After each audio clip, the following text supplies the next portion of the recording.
পাচ্ছেন যে করস বিটের একটি ষাঁড় গরু বিক্রি হয়ে গেল ধনবাড়ি নড়িলা গরু হাট থেকে। দেখতে পাচ্ছেন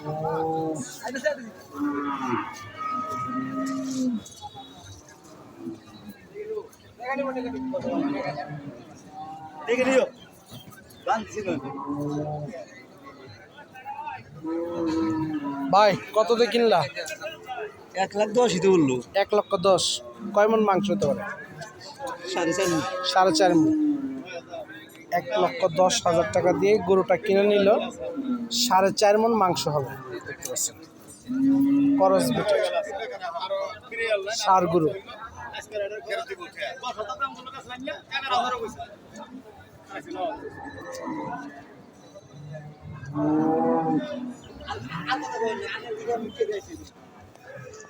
$1,10,000 টাকা।